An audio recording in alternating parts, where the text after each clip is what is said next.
नमस्कार। मैं संजय शंकर गुप्ता अपने YouTube चैनल भारतीय विरासत न्यूज में आपका स्वागत करता हूं। दोस्तों, इस समय देश में हर तरफ विवेक अग्निहोत्री की फिल्म द कश्मीर फाइल की चर्चा है। द कश्मीर फाइल ने पूरे देश में कश्मीरी पंडितों पर 90 के दशक में जम्मू कश्मीर में हुए अत्याचार के मुद्दे को एक बार फिर गरमा दिया है। 1990 में कश्मीरी पंडितों पर कश्मीर घाटी में बहुत ही भयानक अत्याचार हुए।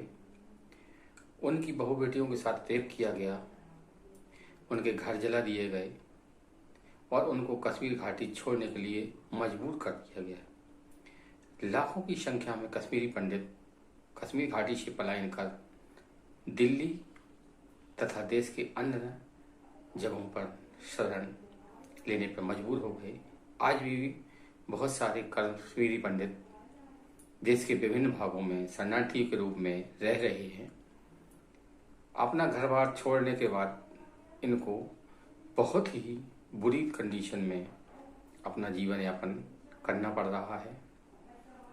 कश्मीर घाटी में आतंकवाद की शुरुआत राजीव गांधी सरकार के समय 1986 के आसपास हो गई थी और ये धीरे धीरे आतंकवाद बढ़ते बढ़ते अपनी चरम सीमा पर पहुंच गया।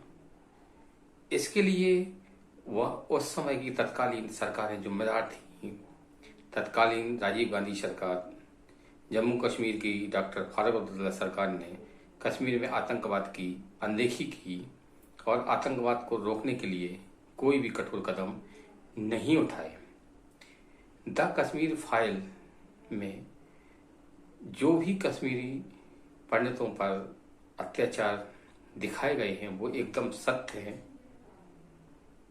फिर भी विपक्ष इन पर सवाल उठा रहा है क्योंकि विपक्ष को सांप सूंघ गया है। उसको सूझ नहीं रहा है कि द कश्मीर फाइल पर कश्मीरी पंडितों पर दिखाए गए अत्याचारों पर वो कैसे रिएक्ट करे। इसलिए कभी कांग्रेस भाजपा को दोषी ठहराती है तो कभी कहती है कि ये भाजपा की सह पर बनाई गई मूवी है, इसमें गलत तथ्यों को दिखाया गया है। इसी तरह जम्मू कश्मीर के पूर्व मुख्यमंत्री डॉक्टर फारूक अब्दुल्ला और उनके बेटे उमर अब्दुल्ला भी इसी तरह की अलग अलग बयानबाजी कर रहे हैं। उन्हें समझ में नहीं आ रहा है कि अपनी नाकामियों की जिम्मेदारी वो किस पर सौंपें। कभी वे भाजपा को दोषी ठहराते हैं तो कभी कहते हैं कि उस समय बीपी सिंह सरकार थी, भाजपा उसको सपोर्ट कर रही थी इसलिए भाजपा दोषी है। अब ये तो राजनीतिक बहस का मुद्दा है कि कश्मीरी पंडितों पर हुए अत्याचार के लिए कौन दोषी है। लेकिन अगर देखा जाए तो कश्मीरी पंडितों को कश्मीर घाटी से पलायन करने के लिए सुनियोजित तरीके से रणनीति बनाकर मजबूर किया गया। 19 जनवरी 1990 को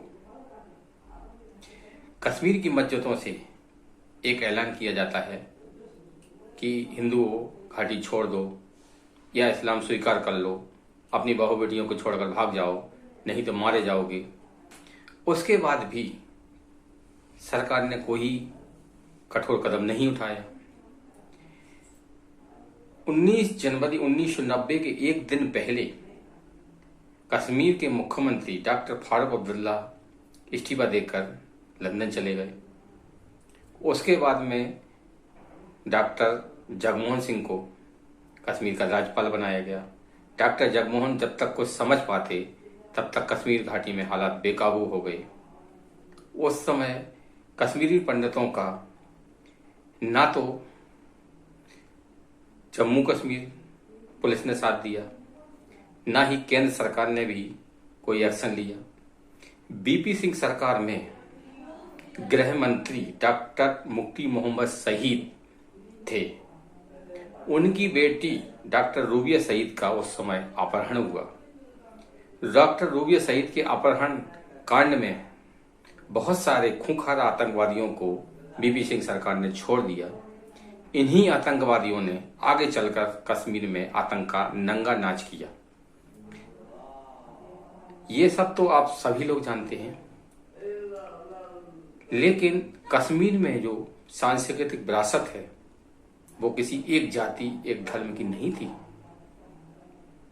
अगर वो मुसलमानों की भी थी तो उसमें कश्मीरी पंडित भी बराबर के हिस्सेदार थे। कश्मीर घाटी में कश्मीरी पंडितों के मकान जला दिए गए, मंदिरों को नष्ट कर दिया गया, लेकिन तत्कालीन सरकारें सोती रहीं क्योंकि उन्हें अपनी वोट बैंक की चिंता थी। स्वतंत्र भारत के इतिहास में पहली बार ऐसा हुआ कि बहुत लाखों की तादाद में कश्मीरी पंडितों को अपना घर छोड़ना पड़ा और तत्कालीन राजीव गांधी सरकार हो या बीपी सिंह सरकार हो, इनके कानों पर जू तक नहीं देंगी। उसके बाद भी आतंकवाद चरम सीमा पर पहुंच गया और आतंकवाद के कारण कश्मीर घाटी की सांस्कृतिक विरासत, यूँ कहा जाए कि पूरी कश्मीर घाटी को भी तहस नहस हो गई, तो ये गलत नहीं होगा। अगला